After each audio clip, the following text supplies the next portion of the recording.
Okay, we'll just get right into another, I guess, unboxing review. Well, is it going to be a review? Sort of. But we'll see how this turns out. So I got these actually quite a while ago. I've just been busy doing other projects. I think I had a video about this earlier. Uh, but anyways, yep, this is a Combaticon from Transformers Age of the Prime. Blast Off. This is the space shuttle character, Decepticon. And I got this along with Brawl, which I actually have right here. They came at about the same time, and they were released approximately the same time. And I already have Vortex. Don't think I did a review on that, but anyways, I don't know. I don't think I will because it's kind of past. And this isn't exactly timely. I'm sure there's plenty of reviews and stuff on this already, but I'm just basically just covering this just to cover it since I have it and give my take on it if that's any value to anybody. But it's not really about anybody else. It's just mostly about me enjoying stuff that I grew up on, and maybe in some cases some stuff that I wish I had and I never really fully got to get. For instance, the Combaticons from the 80s G1 series. Yeah, that was definitely when I grew up with. I had a lot of stuff, but I didn't actually was able to get all of these. I had some attempts at it. I had actually did get Vortex and I did get Blast Off, and I believe those were the only two Combaticons I ever got. I never had a chance to get the Brawl Window or Onslaught. One kind of side attempt to get Combaticons was well, I couldn't get the whole thing also, but I think they're either Japanese or I think they were Chinese, like these little tiny model kits you could get at the Asian grocery stores, and they had some for Transformers, and they're basically snapped together. They come on sprues, and you just cut them off, and you just build them up. And I guess you should paint them. They kind of come colored, but I forget, maybe some decals, but they're, you know, for what you get for like, I don't know, $5. I think I can't remember how much they were. I can't imagine them being that much. They were a pretty small model, but they actually transformed, and they had all these parts. And I did have Onslaught, and all they came with was like a real simple like one stick of like fruity chewing gum of some sort.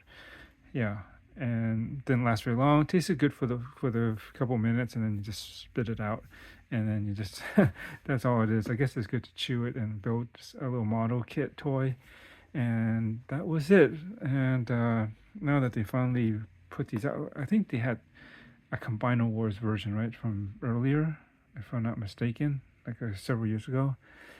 And they did that with the Stunticons and I guess probably the Aerial Bots too, but I never did those, and I didn't really like the way those looked. Anyways, these more recent releases, such as the Stunticons and the Aerial Bots, for the most part, are pretty decent G1 representation. Not perfect, some better than others, but um, they're doing pretty good though. I mean, and so yeah, I just figure why not since I'm starting to put these out now, when I get a chance to finally get my Combaticons sets. And so I got 3 out of the 5, right? Blast Off, Brawl that you just saw a moment ago, and I did get Vortex. He was the first one. I have Onslaught on pre-order. Damn, he's expensive. Why did they have to bump it up to $100? I mean, the leader class have been progressively getting more, I think, since from, like, say, well, you know, the 5 combiners piece members, that is, like, from Bruticus to Superion. I mean, I think they were still roughly $80, $90, weren't they? Well, each time I think it was probably a little bit more expensive. This the Bruticus, is he in here? Well, he will be part of this. This is when you combine all of them.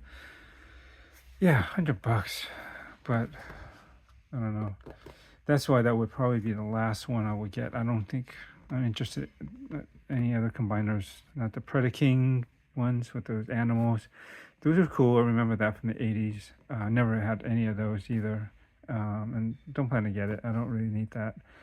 And what else?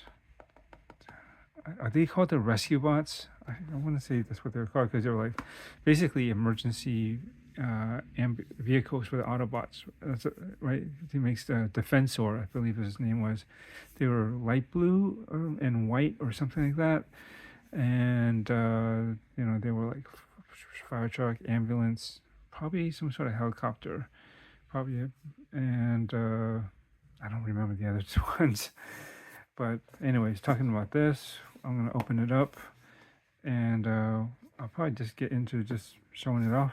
Once I do, I gotta do, I'll trim all those stupid little tie downs.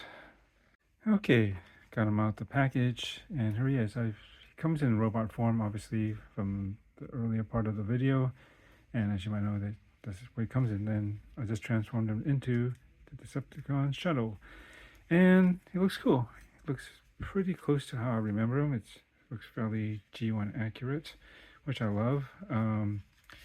And I just had this thing always when I was growing up, some sort of interest and liking to space shuttles. I think during the 80s, there was a lot of events that had the space shuttle, or some tragic one in particular, but most of them pretty good. And just I just always thought Moonraker from 007, with Roger Moore with, spaceships or space shuttles was kind of a cool idea. Some might find it a little bit corny or maybe too literally out of this world for him to be in space, but I thought it was cool. It's a completely different setting.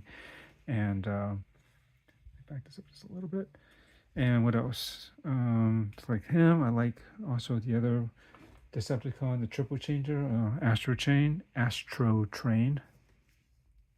He could become a space shuttle too. He was like basically black and purple and gray, so kind of similar color scheme. Really dark, but definitely some purples. And what else? Some reason like the old 80s Buck Rogers, when he got lost in space, in a time warp. The space shuttle that he was in looks like a space shuttle, but it had these extra like wing tips that came up, and it was just a little bit modified. I thought that was kind of cool. There was an old game in the 80s as well called Zaxxon, and it's kind of almost one of the first like 3D action shooter games, and you fly kind of like at this angle and there's like a plane that you it comes towards you, or you're flying over. It depends on how you see it, and you basically can fly up, down, left, right, and then you shoot enemies and a big boss at the end and whatnot. And I always thought that was kind of cool. So anyways, I just somehow enjoyed that. And I also had a GoBot. I had a lot of GoBots, and I remember there was a space shuttle one too. And anyways, here's how he looks like. Blasters down here. Pretty much any place you can put them, but that's where you want. There's this ridiculous landing gear that comes out, but they tell you to pull it out, so I guess you can land them. But the clearance between that and the bottom of his chest is so minuscule. I guess it keeps him level. If you didn't have that, I guess it'd be on a rake and his nose would be eating the asphalt. But yeah, I think it's pretty cool. And this is a pretty big Decepticon logo on top, but it's all good. And yeah, overall, really nice. So let's go through the transformations real quick. Take these off. I don't think I'm going to reverse order it. It's pretty straightforward, but I think one of the things is fold these back. And trying to do this from memory here. I think the last thing was the leg, so you pull this apart. Oh, actually, I think I need to, before I do that, I should probably pull this open and then separate it. Let me back up a little bit. And then pull this down, and then pull the legs kind of out like this. How I imagine, do they click in place? One would imagine they would. I can't, I've only done this once. And let's see, I guess you can put the legs back up. I think that should be fine if it closes up like that. Put the front of the feet forward. You can split up the legs at this point. It's got a little bit of a bend and pivot or twist. Same with this, of course, and the feet. I like the fact that a lot of the fairly, for several years now, they've been able to put like this ankle, like, I don't know what you call this, bend, right? So that you can get the more dynamic pose. So it's not just flat feet or ankles. So that's good. Then you can, it's probably the wrong step. This is one of the last ones, but I probably should have put that away first. Just roll the landing gear in, and it's really simple. See, I think you need to pop this off first, and then you can split the arms, the cockpit apart, which is the arms, and then you can pull the head out. This might be tricky because it's really inset the head. Sorry, hopefully your fingers are small enough to get in there, get some good purchase or leverage to get the head out. Then I'm not sure this exact procedure, but you can basically close the backpack up like this. Very simple. And then his arms, basically, how do they do it?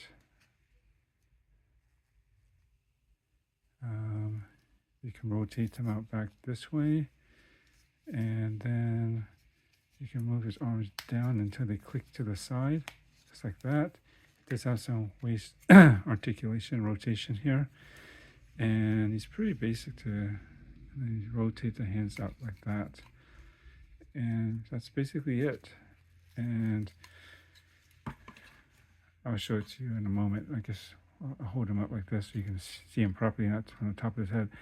And they offer a couple of storage options for his blasters. I mean, on the wings, if you don't want him to hold them, you can put them here, just like that. Just straighten out his feet for now. Otherwise, of course, you can put them in his hands, both of them. I don't need to show both. Otherwise, you could use them as, put them on the arms as little arm cannon blaster things, like that. But my instinct and preference probably would be just to put it in the hands. It's not the tightest, you can see. It's kind of, it holds, but it does feel slightly loose. One of the other hands like that too. This one feels tighter. I wonder if it's the gun or is it the hand. Might be the gun. Well, anyways, there you go. Blast off. And I think he looks pretty good. Very G1 accurate. I just like the coloring. It's very unusual. It's the purple with mixed with the, I guess, the brown and some grays. It's really toned down. I do find it unusual that also that he, as a Decepticon, he doesn't have red eyes. It's just silver. Just gives him a unique look.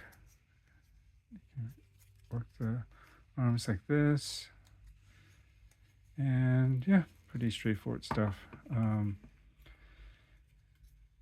was gonna say the only thing I would say I'm not too crazy about is the way they designed the hands. I mean, they look weird because they didn't remove this extra bit of cable, which is the nose of the space shuttle mode, right? Same with this hand. It's just, they almost look like they're on backwards.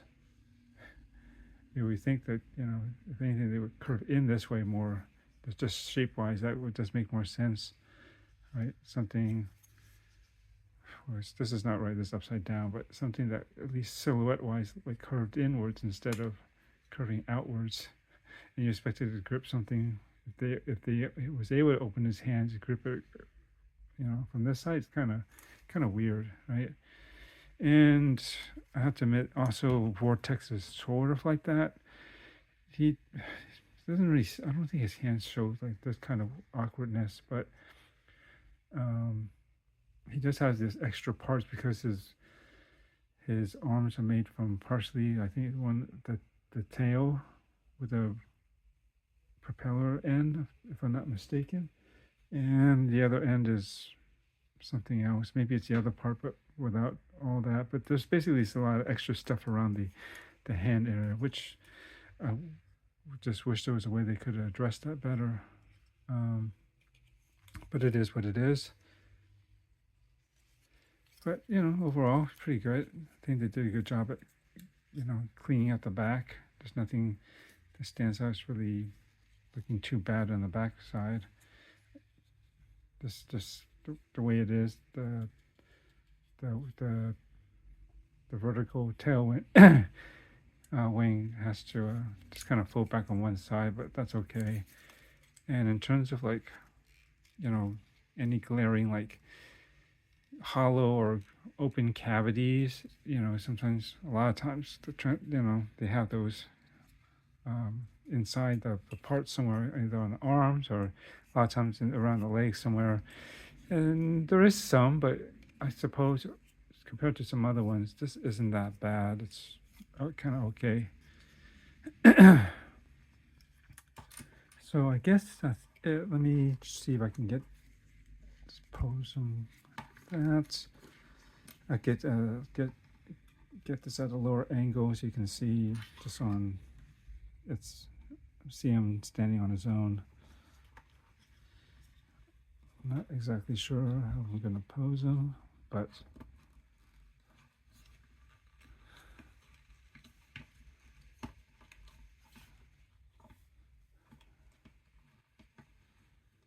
I'll have to find some reference materials, see if I can figure out a good pose. But basically, get some light on him. He is rather dark. Hopefully it comes out okay. That's good. So, anyways, I look forward to getting the rest of them. In the meantime, he'll just be in the case somewhere in the case with Vortex in this mode until I get the rest of them. Ultimately, when I get all of them, I think I'm just gonna like Devastator and Manosaur and Superion. Just gonna probably leave them in the combined mode as a larger robot form. Until then, I guess just enjoy it for their individualness. Right, thanks for watching. I think that's it. There's not really much more to cover. It's a pretty straightforward character. I think he's one of the better ones. He's pretty good. It's just, I think my only gripe primarily is actually just the hands. Just this weird cone thing he's got over these. He's wearing some weird like snow mittens or something. The one that's just you don't have any more fingers. It's just like one giant paw.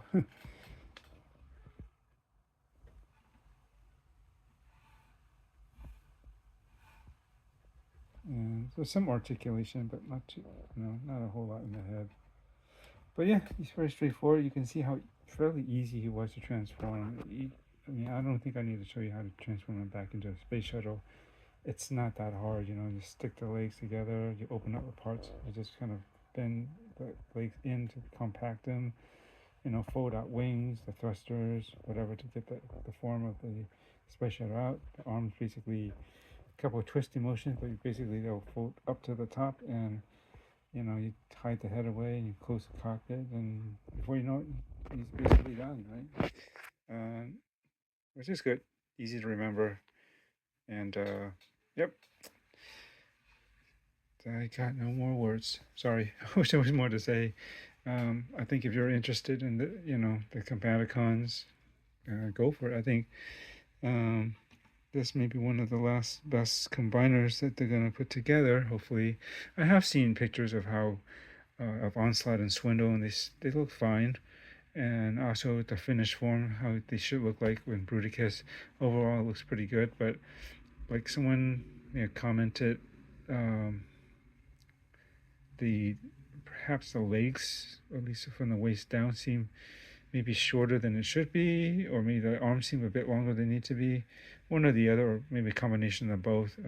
Seems like the proportion is ever so slightly off, with Bruticus, but I think it would be just great to have a nice new modern rendition of him that's even more G1 accurate than most other things that has come before, besides the original G1s, of course. That's it. Thanks for watching. Catch you on the next one. I guess maybe the next one might be Brawl, or should I switch it up and do the other one that I got that came in, I forget this came in before, but almost the same time. The new Thundercracker Studio Series. Still debating whether this is really going to be a replacement for my War for Cybertron, Siege. What else are those things called? Kingdom.